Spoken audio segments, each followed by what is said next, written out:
చెప్పండి. ఏంటి మీ ప్రాబ్లమ్ ఏంటి? ఎందుకు మీరు ప్లకార్డ్‌లతోటి నిరసనలు తెలియజేయాల్సి వచ్చిన అవసరం ఏమొచ్చింది? ఇది మేము లీగల్‌గా తీసుకున్న ల్యాండ్ అండి. ఇక్కడ మేము హోమ్ లోన్స్ వచ్చాయి మాకు. మేమేమి ఇల్లీగల్‌గా కట్టడం చేసుకొని ఉండట్లేదు. హ్మ్. ఆ! ప్లస్ అదొకటి. హ్మ్. మేము లాస్ట్ 10 ఇయర్స్ నుంచి ఇక్కడ ఉన్నాం. మా చిన్న పాప 2 ఇయర్స్ ఉన్నప్పుడు మేము ఇక్కడికొచ్చాం. మా ఇల్లంతా ఒక మెమరీ. హ్మ్. ఆమె తిరిగింది, పెద్దగా అయిపోయింది, స్కూల్‌కెళ్ళడం, తను ఫస్ట్ స్కూల్ నుంచి రావడం, ప్రతి ప్లేస్ మాకొక మెమరీ అండి. మాకు ఎటువంటి ఇన్ఫర్మేషన్ లేదు, నోటిఫికేషన్ లేదు, ప్రాజెక్ట్ ఏంటో అని కూడా తెలియదు. ఒకసారి మూసీ బ్యూటిఫికేషన్ అంటారు, ఒకసారి గాంధీ సరోవర్ అంటారు. ఆ రెండిటికి ఏం ఇంటర్లింక్ ఉందో తెలియదు, కానీ మా ప్లేస్ కావాలంటారు. ఒకవేళ ఇది తీసుకుని ఇక్కడ ఏం డెవలప్ చేస్తారో కూడా మాకు ఎటువంటి క్లారిటీ లేదు. మేము ఏదో కష్టపడి లగ్జరియస్ లైఫ్ లీడ్ చేయకుండా మా పిల్లలకు మేము ఒక్కటి ఇవ్వాలి. హైదరాబాద్‌లో ఈ టైంలో ఇల్లు తీసుకోవడం పాసిబుల్ అండి మిడిల్ క్లాస్ వాళ్ళకి? అస్సలు పాసిబిలిటీనే లేదు. ఒక్కొక్క ఫ్లాట్స్ 60,00,000, 80,00,000 అని అంటున్నారు. మేమేదో 10 ఇయర్స్ బ్యాక్ మేము ఇక్కడ తీసుకున్నాము. ఈ అంశం లేవనెత్తిన తర్వాత నష్టపరిహారాన్ని చెల్లిస్తామని రాష్ట్ర ప్రభుత్వం కూడా అంటున్నాడు మరి. ఇచ్చిన మేము ఎక్కడికెళ్ళాలండి? ఇదంతా మాకు ఈజీ కమ్యూనిటీ ఉంది. మా ఆఫీసులకెళ్ళడానికి నార్సింగ్ నుంచి ఈజీ యాక్సెస్ ఉంది. మేము స్కూల్స్ మా పాప ఇక్కడ ఆర్మీ స్కూల్‌లో చదువుతది. ఇంటర్మీడియేట్ వరకు అక్కడనే మేము సెటిల్ చేసుకున్నాము. ఇప్పుడు ఎక్కడో పంపిస్తే ఆ స్కూల్‌కి అక్కడ 20 కిలోమీటర్లు ఎలా వస్తది మా పాప? ఆమె అలసిపోకుండా ఎడ్యుకేషన్ మీద ఫోకస్ చేయాలనే మేము దగ్గర తీసుకున్నాం. మేము ట్రావెల్ చేస్తున్నాం. ఇప్పుడు మాకు ఇక్కడ ఈ సెంటర్‌లో ఇస్తారా? ఇచ్చినా కూడా మేము వెళ్ళము. మేము ఇది కంఫర్టబుల్ ఉంది. మాకు చుట్టూ గ్రీనరీ, పొల్యూషన్ లేదు. ప్లస్ మేము అందరం 500 ఫ్లాట్స్ ఉన్నాం. అందరం ఒక ఫ్యామిలీ లాగా ఉంటాం మేము ఇక్కడ. బతుకమ్మ గానీ, ఎటువంటి ఫెస్టివల్ గానీ అందరం కిందకి దిగి సెలబ్రేట్ చేసుకుంటాం. ఈ వార్త వచ్చిన తర్వాత చుట్టుపక్కల మీ నైబర్స్ కావచ్చు, లేడీస్ కావచ్చు, అందరూ ఓనర్స్ అందరూ కూడా ఎలాంటి మాటలు మాట్లాడుకుంటున్నారు? ఏం చర్చించుకుంటున్నారు? 80% సీనియర్ సిటిజన్స్, ఆర్మీ రిటైర్డ్ వాళ్ళు ఉన్నారండి. వాళ్ళు ఇండియాకి ఎంతో సర్వ్ చేసి 30 ఇయర్స్ తర్వాత వచ్చిన పెన్షన్, రిటైర్మెంట్ డబ్బులన్నీ తీసుకుని వచ్చి ఇక్కడ ఇన్వెస్ట్ చేసినారు. ఇప్పుడు వాళ్ళని పొమ్మంటే ఎలా అవుతుంది? మాకంటే లోన్స్ వస్తాం, మేము రీథింక్ చేయొచ్చు. 80% సీనియర్ సిటిజన్స్ ఉన్నారు. వాళ్ళు పిల్లల దగ్గర ఉండే అవకాశం లేదు. ఇప్పుడు ఒక్కొక్కరు యూఎస్, ఆస్ట్రేలియా, జర్మనీ ఎక్కడంటే అక్కడ సెటిల్ అయినారు. వీళ్ళకి అక్కడ టైం పాస్ అవ్వదు. వీళ్ళంతా ఇక్కడ సెట్ చేసుకున్నారు సీనియర్ సిటిజన్. ఇప్పుడు వాళ్ళని బయటికి వెళ్ళామంటే ఎక్కడ వెళ్ళి అడ్జస్ట్ అవుతారండి? ఇప్పుడు ఇంకో 20 ఇయర్స్ 10 ఇయర్స్ ఉంటారు వాళ్ళు. వాళ్ళని ఇప్పుడు మీరు అలా చేసి అసలు అర్థం చేసుకోవాలి కదా, ఎన్ని ఫ్లాట్స్ ఉన్నాయి, ఎంతమంది ఉన్నారు, అసలు ఎందుకు ఇది కాకుండా మనం ఆల్టర్నేట్ ప్లేసెస్లో ఏమైనా చెయ్యొచ్చా అని థింక్ చేయకుండా, ఏం చేయకుండా ఫిబ్రవరి 2కి పేపర్లో నోటిఫికేషన్ మేము అక్వైర్ చేస్తున్నాం ఈ ప్లేసెస్ అని, ఆ దాంట్లో మా ఇల్లులు రావడం ఎంత వాళ్ళకి ఎఫెక్ట్ చేస్తారండి. హై బీపీలు వస్తాయి, హార్ట్ అటాక్ పేషెంట్స్, ఇప్పుడు అందరికి అవే కదా ప్రాబ్లమ్స్. వాళ్ళకి ఏమైనా అయితే ఎవరు రెస్పాన్సిబిలిటీ అండి? అంటే 5,000 క్రోర్స్ తోటి గాంధీ స్టాచ్యూని నిర్మిస్తామని చెప్పేసి కూడా సీఎం రేవంత్ రెడ్డి అంటున్నాడు పరిస్థితి. ఇప్పుడు అంత అవసరమా అని అంటే ఏం చెప్తారు?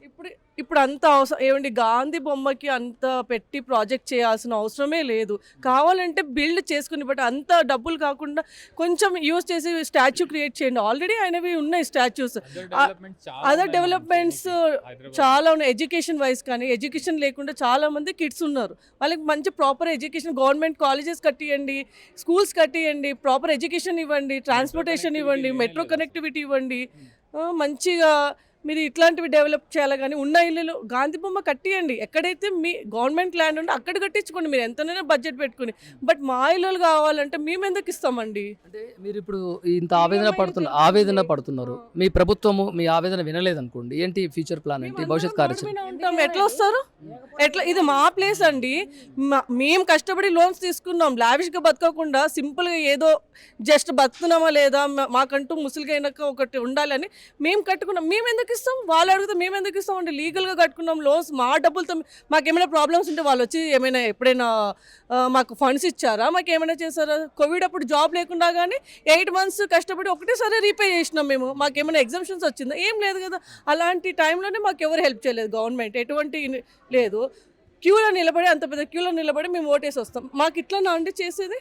కొంచెం కూడా హెల్ప్ చేయకపోగా మళ్ళీ మా ల్యాండ్ ఇప్పుడు ఇల్లు తీసుకుంటే చిన్న పిల్లల మైండ్లో కూడా ఇప్పుడు ఇండియా నాట్ సేఫ్ అన్నట్టు వాళ్ళు పోర్ట్రేట్ అయిపోతుంది వాళ్ళ మైండ్లో. ఇలాంటి పిల్లలకి ఎవరైనా కానీ అదే పిల్లలు కూడా చాలా మంది ప్లకార్డ్లతోటి ఉన్నారు. India is not safe, government doesn't listen to your issues. They can occupy easily your property అని పిల్లల మైండ్లో అట్లా తీసుకుంటారు.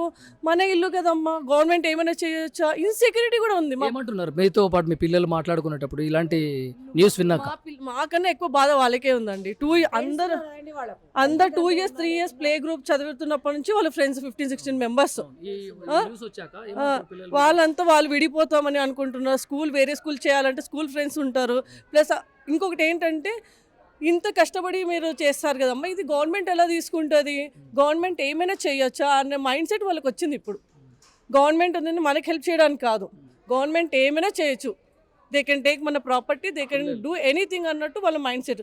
ఇలాంటి 500 ఫ్లాట్స్ ఉన్నాయండి. ఒక్కొక్క కిడ్ అయినా ఉంటారు కదా, 500 ఫ్లాట్స్ ఉన్నాయి ఇక్కడ. ఒక్కొక్క కిడ్ అయినా ఉంటారు కదా అండి అందరికీ. వాళ్ళైతే ఏడుస్తున్నారు, ఇట్లా అపార్ట్మెంట్ వెళ్ళిపోతే ఎక్కడికి వెళ్తాం, మా బెస్ట్ ఫ్రెండ్స్ విడిపోతారు, మా స్కూల్స్ దూరం అవుతాయి, మా పేరెంట్స్ కష్టం అవుతుందేమో అని వాళ్ళైతే చాలా బాధపడుతున్నారు అండి. సీఎం రేవంత్ రెడ్డికి మీరు చెప్పాలనుకుంటే ఏం చెప్తారు ఫైనల్? ఏం చెప్తామండి, మా ప్లేసెస్ వరకు అయితే రాకండి. ఎందుకంటే మేము లీగల్గా తీసుకున్నాం, మేము లీగల్గానే ఉంటున్నాం, మేము ఇక్కడి నుంచి బయటికి వెళ్ళే ప్రసక్తే లేదు. కావాలంటే మీ ప్రాజెక్ట్ మీరు ఏమైనా చేసుకోండి, గవర్నమెంట్ ల్యాండ్స్లో డెవలప్ చేసుకోండి. 5,000 కాకుండా 5 lakhs crores మీ ప్లేస్లో మీరు ఏమైనా చేసుకోండి గవర్నమెంట్ ల్యాండ్లో. కానీ మీరేమైనా మీ దగ్గర ఉన్న ప్రాపర్టీస్లో ఏదైనా ల్యాండ్ ఉంటే డొనేట్ చేసి మీరు అక్కడ చేసుకోండి. మీ ఇల్లు కూలగొట్టేసి అక్కడ పెద్ద విగ్రహం పెడతారో అక్కడ పెట్టుకోండి, మాకు ఎటువంటి అబ్జెక్షన్ లేదు. మూసీ డెవలప్మెంట్కి ఏమైనా కావాలంటే ఫండ్స్ కూడా ఇవ్వడానికి కూడా మేము రెడీ. బట్ మేమైతే మా ఇల్లు ఇచ్చే ప్రసక్తే లేదండి. ఇది చూస్తున్నాం ఇక్కడ మూసీ రివర్ ఫ్రంట్ కింద గాంధీ స్టాచ్యూని ఎన్ని వేల కోట్లతోటైనా మీరు నిర్మించండి, కావాలంటే మేము డొనేట్ కూడా చేస్తాము, డొనేషన్స్ కూడా ఇస్తాము, కానీ మా ప్లేస్లకు మాత్రము అన్యాయంగా రావద్దు. ఎందుకంటే మేము న్యాయబద్ధంగా అన్ని పర్మిషన్స్ తోటి కట్టడాలు నిర్మించి దాదాపుగా 15-20 సంవత్సరాల సంది ఇక్కడ జీవిస్తున్నామని చెప్పేసి వారి ఆవేదన వ్యక్తం చేస్తున్నారు. మాట్లాడుతున్నటువంటి పర్యంతంలో కంట నీరు కూడా పెడుతున్నటువంటి మహిళలను చూస్తున్నాం, పిల్లలు కూడా రోధిస్తున్నారు.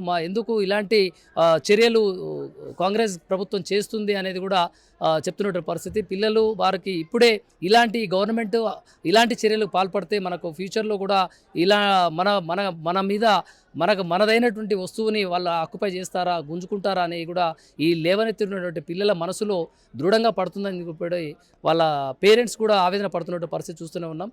ప్రభుత్వం ఇకనైనా ఆలోచించి ఒక సరైనటువంటి మార్గంలో సరైనటువంటి నిర్ణయం తీసుకోవాలని ప్రజలందరూ కూడా ఇక్కడ ఉన్నటువంటి మధు పార్క్ అపార్ట్మెంట్లో ఉన్నటువంటి ఓనర్స్ అసోసియేషన్ కావచ్చు, ఇందులో ఉన్నటువంటి ఓనర్సు మహిళలు ఇక్కడ 20 సంవత్సరాలుగా ఉన్నటువంటి అనుబంధాన్ని పంచుకున్న పరిస్థితి చూస్తున్నాం. కెమెరామెన్ సంతోష్తో నేను మీ గంగాధర్, RGTV. నమస్తే.